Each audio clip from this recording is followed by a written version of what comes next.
Perkenalkan, saya Kapten Suratni Ginting, MSI MMAR.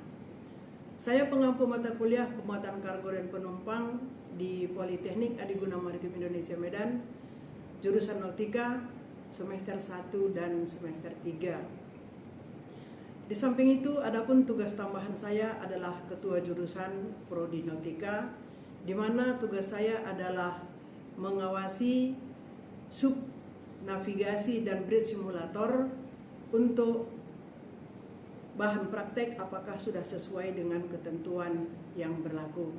Di samping itu juga memeriksa apakah RPS daripada semua dosen sudah sesuai dengan ketentuannya.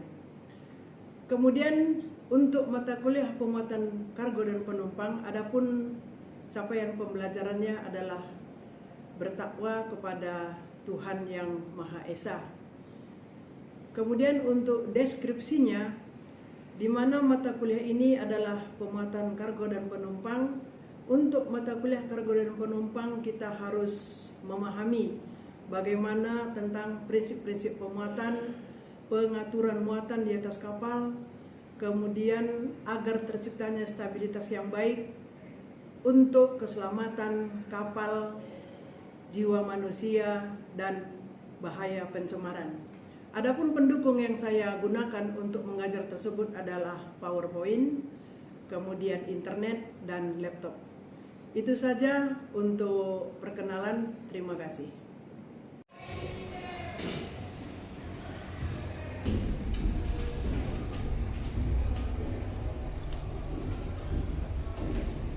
Okay, cadets, attention. Repeat, attention.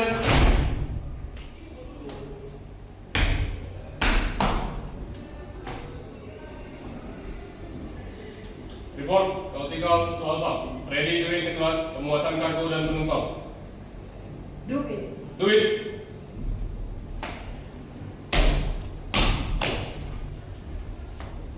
Okay, cadets. Before we study, let's pray together.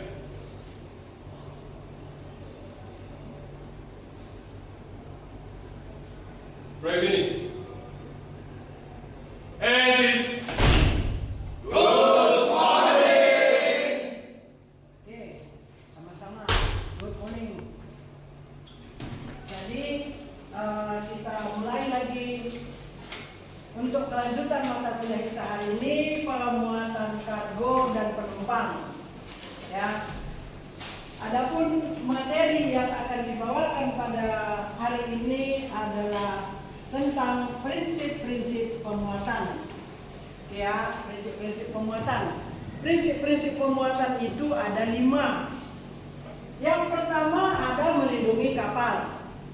Ya, tuh. Yang pertama melindungi kapal, yang kedua melindungi muatan, yang ketiga pemanfaatan ruang muat secara maksimal ataupun full and down. Yang keempat, pemuatan secara sistematis, cepat dan teratur. Dan yang kelima, melindungi ABK dan buruh. Kita akan mulai satu persatu yang dengan prinsip-prinsip pemuatan. Yang penting di sini, yang 5 ini harus kamu pahami.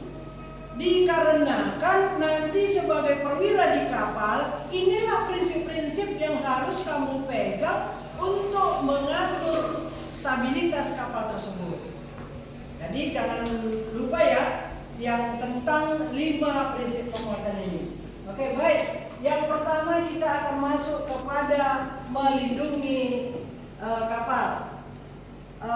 Samuel, tolong baca tentang melindungi kapal itu. Izinkan melindungi kapal. Untuk melindungi kapal, maka pembagian muatan diatur SBB. Yang A, secara tegak vertikal. B, secara melintang transversal. C, secara membujur longitudinal. Oke, silakan dulu Samuel. Oke. Jadi melindungi kapal itu dia terbagi menjadi 3. Yang pertama secara tegak ataupun vertikal, yang kedua secara melintang ataupun transversal, dan yang ketiga secara membujur ataupun longitudinal. Ya, yang pertama secara vertikal itu macam mana? Ya, Yang pertama, pembagian secara vertikal menyangkut stabilitas kapal. Di sini, jika muatan terpusat pada bagian atas, maka kapal akan mengalami JM yang kecil. Ataupun kondisi kapal bersifat stabilitas negatif. Dan jika muatan terpusat pada bagian bawah, maka kapal akan memiliki JM yang besar dan kondisi kapal akan kaku ataupun stiff. Nah, ini sehubungan dengan muatan yang di atas kapal. Ya, di sini ada miniatur kapal. Ini adalah sebuah kapal kargo, di mana apabila pemuatan itu diatur secara tegak itu tidak bagus. Seperti kita ketahui, bagian-bagian daripada kapal itu jika yang dimuat itu adalah di dalam, ini namanya in-hold. In-hold ya. Kemudian apabila muatan itu diletak di atas, namanya on-deck. Apa tadi jika muatan di bawah? In-hold. Jika di atas? On-deck. Nah, pembagian muatan secara tegak tadi berhubungan dengan in-hold dan on-deck. Ya. Jadi, yang muatan on-deck apabila terlalu banyak daripada muatan di in-hold, inilah yang tidak baik. Ya. Jadi bagaimana yang baik? Yang baik itu kita ketika ada perbandingan antara di on deck dan di in hold. Jangan terlalu banyak yang di on deck. Karena ketika terlalu banyak di on deck, maka akan terjadi JM yang negatif. Ya, itu maksudnya pembagian secara tegak. Kemudian kita lanjutkan kepada yang kedua, pembagian muatan secara melintang ataupun transversal. Yang namanya melintang itu menyangkut sengit ataupun miring ataupun lis kapal. Jika pembagian muatan tidak berimbang ataupun tidak rata ya terhadap senter lain kapal, maka kapal akan mengalami kondisi sengat. Yang sekarang namanya ini adalah lambung kapal. Ini sebelah mana? Kanan. Yang sebelah sini? Kiri. Nah, menyangkut transversal itu berarti kemiringan kapal. Kapal itu tidak boleh miring. Ini miring apa kan? Kapal itu tidak boleh miring kanan. Dia berlayar harus posisi steady seperti ini. Dan tidak boleh juga posisi miring. Miring mana ini? Miring kiri. Harus posisi seperti ini. Tengah-tengah. Ya, posisi kapal berlayar dengan ada muatan tidak boleh kondisi lisnya miring kiri atau miring kanan. Ya, dia harus kondisi seperti ini tengah-tengah. Nah, apabila kita pembagian muatannya tidak center ataupun tidak merata, maka akan terjadi adalah yang miring kiri dan miring kanan. Itu tidak boleh yang terjadi. Oke ya, paham sampai di sini? Siapa? Oke, kita lanjutkan. Dan yang ketiga, ini masih di melindungi kapal ya. Jika kapal memiliki syarat depan lebih besar daripada syarat belakang, ini namanya haluan ya, betul ya? Ini haluan kapal yang memiliki, apabila di kapal yang sebenarnya dia ini ada syaratnya ataupun draft. Draft itu ada kanan dan ada kiri. Demikian juga di buritan memiliki syarat di sebelah lambung kanan dan di lambung kiri. Nah, tadi sudah dibacakan oleh temanmu bahwa jika kapal memiliki syarat depan lebih besar, berarti kondisinya seperti ini ya. Nah, syarat depan lebih besar. Nah, ini namanya trim by head. Ini bagus atau tidak? Tidak bagus. Sebaliknya, kondisi trim by stern. Nah, kondisi trim by stern ini pun harus diatur trimnya. Kondisi yang baik ya seperti ini. Semua kapal itu harus berlayar kondisi di mana buritan lebih besar dapatnya daripada haluan. Oke, ya. Nah ini menyangkut muatan, pembagian muatan secara membujur. Kita lanjutkan ke slide berikutnya, yaitu melindungi muatan, ya, melindungi muatan. Yang kedua, prinsip muatan yang kedua ada melindungi muatan. Adapun prinsip muatan yang kedua yaitu melindungi muatan, yaitu sehubungan dengan sling to sling. Artinya muatan itu ketika berada di atas kapal itu sudah menjadi tanggung jawab daripada kapal.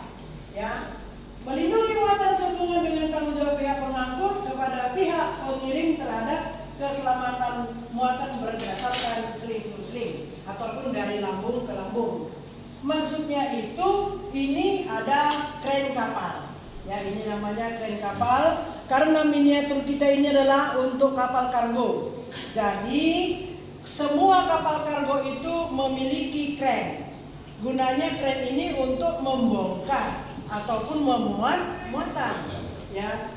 Jadi ketika muatan itu berada di atas kapal, setelah dimuat oleh kren ini, muatan itu sudah berada di atas kapal akan menjadi tanggung jawab orang kapal.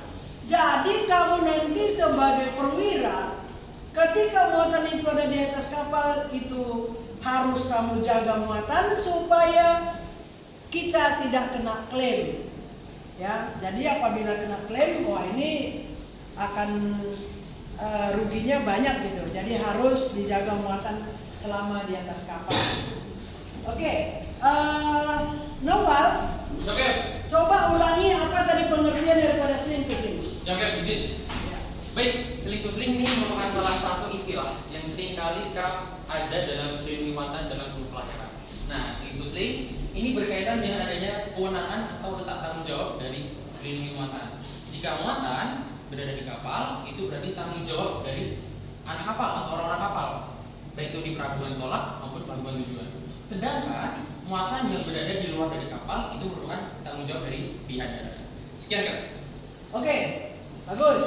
Berarti mengerti apa yang sudah saya jelaskan tadi karena teman kamu Noval sangat mampu untuk menerangkan apa yang barusan saya terangkan kembali. Oke, kita lanjutkan ya. Ya, selanjutnya yaitu pemanfaatan ruang muat semaksimal mungkin ya. Oke, sampai di sini adakah pertanyaan? Siap. Ya, ya silakan. Sindep. Ya, Saya Bavilio Yusufan Sigar. ya, NIT 240315. ya.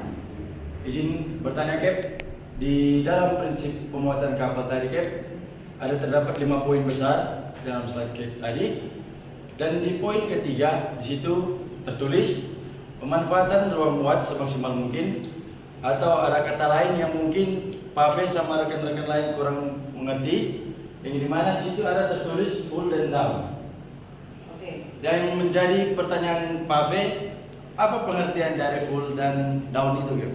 Siap, Oke. terima kasih, Cap. Ya, silakan duduk. Siap. Oke. Untuk pertanyaan dari temanmu Pak B, di sini kebetulan ada prinsip yang ketiga yang akan saya jelaskan tentang full and down. Ya. Jadi pemanfaatan ruang muat itu menyangkut broken stowing. Apa ini pengertian broken stowing? Di mana pengertian broken stowing adalah besarnya ruang muat yang tidak dapat digunakan. Ya. Jadi ada ruang muat yang tidak dapat digunakan. Contohnya di mana itu? Coba kita lihat selanjutnya. Ruang muat yang biasa tidak digunakan ataupun broken stowing ada pada bentuk ruang muat ataupun palka. Kemudian bentuk muatan.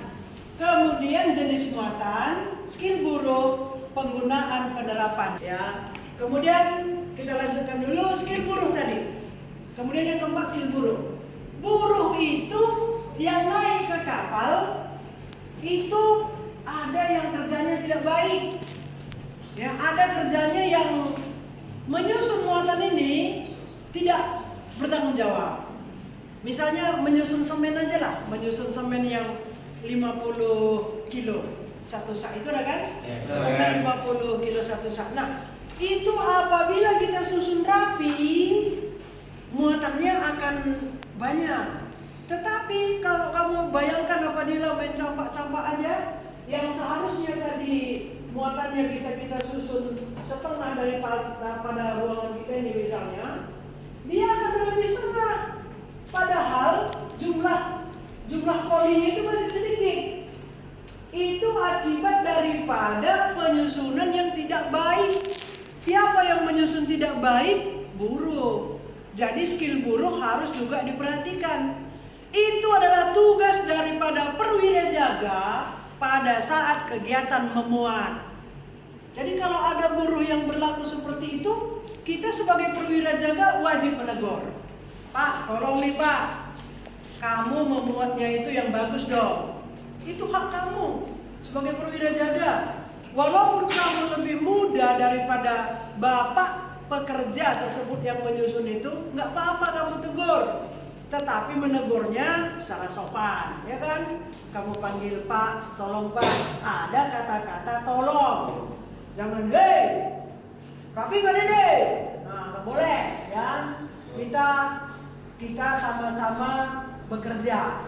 Cuma beda nasib, ya kan?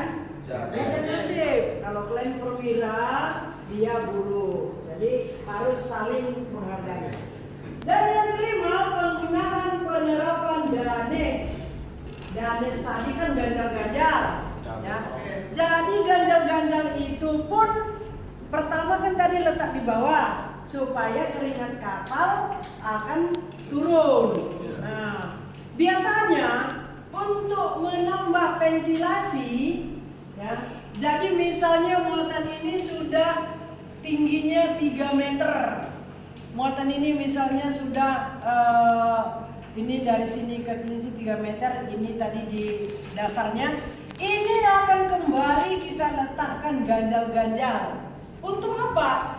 Untuk supaya ini ada di sini yang namanya ventilasi, rongga celah, ya, supaya tidak terhimpit sekali muatan itu, jadi ada rongga, ya kan? Nah, oke, itu penyebab terjadinya ruang rugi ataupun broken stowage. Next ya, kita lanjutkan bagaimana cara mengatasi broken stowage tadi. Siapa ini saya suruh baca ya? Daud. Siap. Daud, silakan baca Daud. Oke. Ya. Untuk mengatasi terjadinya broken stowage ada 5. Yang pertama, pemilihan bentuk muatan yang sesuai dengan ruang muat. Yang kedua, pengelompokan dan pemilihan jenis muatan. Dan yang ketiga, penggunaan muatan pengisi atau filler kargo. 4. Pengawasan pengaturan muatan. Dan yang terakhir, penggunaan dunnage seminim mungkin. Oke, silakan duduk Daud. Terima kasih. Oke. Oke. Jadi bagaimana cara mengatasi yang terjadinya ruang rugi? Yang pertama tadi sudah dibacakan temanmu si Daud, pemilihan bentuk muatan yang sesuai dengan ruangan palka. Jadi seperti forklift tadi contohnya, itu harus kita sesuaikan dengan ruangan palka kita, ya. Jadi misalnya ada forklift, itu tempatkanlah dia di on deck. Yang pertama dikarenakan dia itu ringan. Yang kedua, apabila dia di in-hole, kita tidak akan bisa lagi meletakkan di depannya itu misalnya besi. Itu tidak akan mungkin. Jadi harus kita tahu bagaimana pemilihan muatan tersebut supaya tidak terjadinya broken stowage ataupun ruang rugi. Yang kedua, pengelompokan dan pemilihan jenis muatan. Ya, pengelompokannya jadi dia kita kelompok-kelompokkan. Kalau semen ya semen semua, supaya tersusun dengan rapi. Kalau dia besi, besi semua, ya, supaya tersusun dengan rapi sehingga memperkecil terjadinya broken stowage ataupun ruang rugi. Dan yang ketiga, penggunaan muatan pengisi filler kamu belum pernah saya ajarkan tentang filler cargo. Filler cargo ini adalah muatan yang kecil-kecil. Muatan yang kecil-kecil ya, seperti misalnya dus dalam bentuk dus-dus. Indomie ya dalam bentuk dus ya.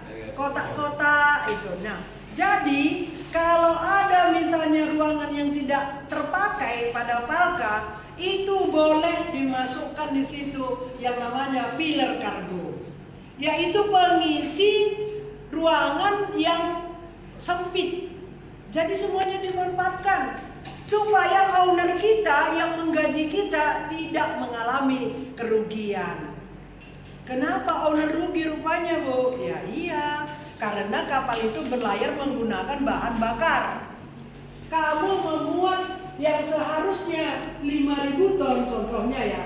Yang seharusnya kamu memuat 5.000 ton, kalau dikarenakan broken stowage tadi, kamu memuatnya hanya 4.000, ya rugilah kamu punya owner. Rugi kan? Rugi, makanya usahakan broker stowage tidak ada. Kemudian penggunaan danet seminim mungkin. Ya, ini tadi saya bilang danetnya 3 meter. Jadi kalau ini seminim mungkin, jangan pula nanti asal 1 meter danet, asal 1 meter danet. Inilah yang namanya ruang rugi ataupun tadi broken stowage. Jadi yang wajar aja. Kalau 3 meter itu wajar, ya kan? Tetapi kalau 1 meter damage, 1 meter lagi damage, itu pun dinamakan ruang rugi. Karena sudah kebanyakan daripada damage. Ya. Oke. Oke, sampai di sini. Adakah yang bertanya? Kalau tidak ada, biar kita lanjutkan kepada selanjutnya. Silakan. Novel ya? Siap, Haikal. Haikal. Siap, izin nama Haikal Riomanta, NIT 240304. Siap, saya ingin bertanya untuk prinsip yang kita yaitu melindungi muatan. Saya mau bertanya, kenapa muatan itu harus disusun secara rapi? Kenapa muatan itu harus disusun secara stabil? Siap. Oke, itu aja pertanyaannya. Siap. Oke, baik, silakan duduk. Siap. Ya, itu ada di prinsip yang kedua tadi ya. Pertanyaan yang bagus. Kenapa muatan itu disusun secara merata? Kenapa harus tidak sebelah aja? Artinya tidak di sebelah kiri aja atau di sebelah kanan. Jadi ya kita kembali kepada slide atas sebenarnya. Jadi muatan ini harus disusun secara merata untuk menghindari kapal ini terjadinya lis kiri atau lis kanan, tidak sengit kiri atau tidak sengit kanan. Makanya ini namanya center line. Center line itu adalah tengah-tengah. Center line tengah-tengah. Jadi pembagian muatan itu harus kita buat berimbang. Tidak boleh dia sebelah saja yang diisi. Apabila kita tidak isi secara merata, maka muatan ini akan nanti terjadi pada sebelah kiri atau sebelah kanan, itu akan sengit. Ya Haikal ya. Jadi harus seimbang dia kanan sama kiri supaya tidak terjadi sengit. Ya Haikal ya. Pertanyaan lain ada? Tidak ada? Sementara tidak ada ya? Oke. Untuk selanjutnya kita akan lanjutkan kepada bongkar muat secara cepat, teratur dan sistematis. Ya ini sehubungan dengan menciptakan proses kegiatan bongkar muat yang efisien dan efektif, yaitu menghindari long heads, overheads dan overcarriage. Ya, ini sedikit saja tentang long heads. Long heads yang tengah-tengah, tolong dibacakan di belakang si Daud. Long heads. Izin Cap, Long heads. 1. Penumpukan suatu jenis muatan dengan jumlah banyak pada suatu palka untuk satu pelabuhan tertentu, atau terjadinya pembagian muatan yang tidak merata untuk masing-masing palka bagi suatu pelabuhan tujuan tertentu. Akibatnya terjadi waktu bongkar yang lama pada palka tersebut atau gampong. Oke, silakan duduk. Jadi yang prinsip keempat yaitu long heads. Nah, ini juga perlu kamu perhatikan sebagai paling satu. Jangan membuat muatan itu tertumpu hanya pada palka satu aja.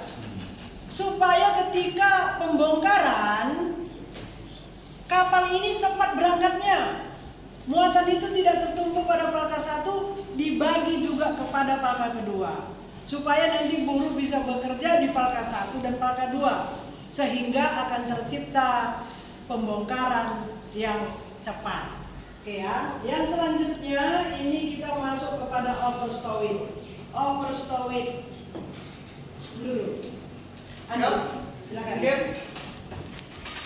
Overstowage, muatan yang seharusnya dibongkar di suatu pelabuhan tujuan terhalang oleh muatan lain yang berbeda di atasnya.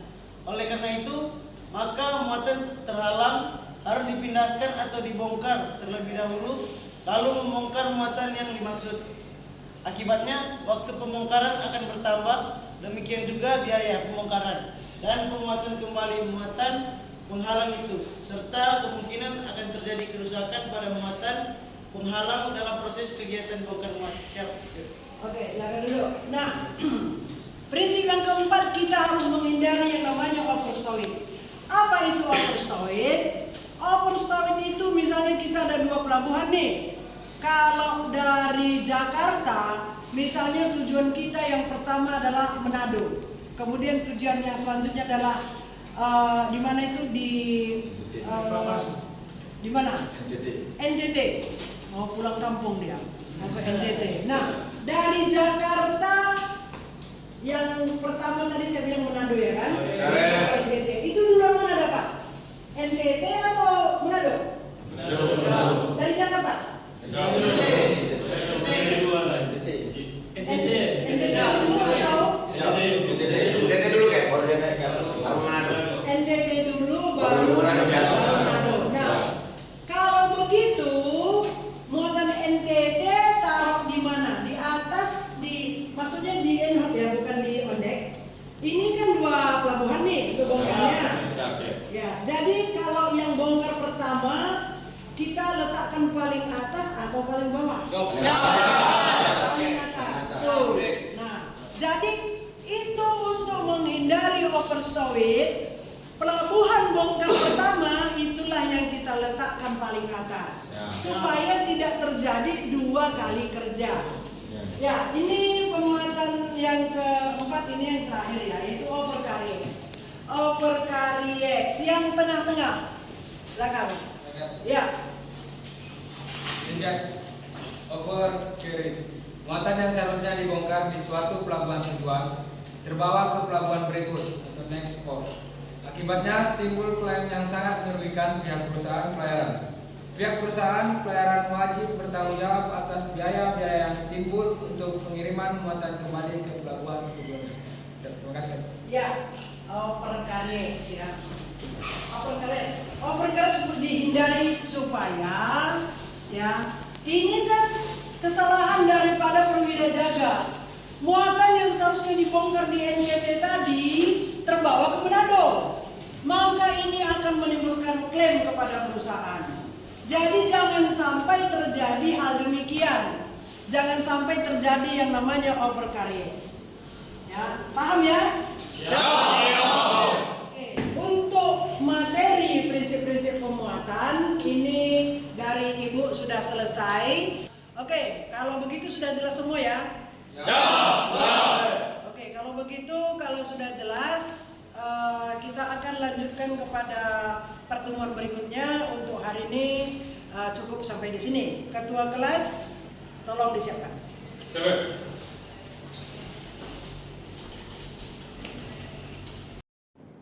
Demikian telah kami laksanakan untuk pelajaran hari ini. Terima kasih.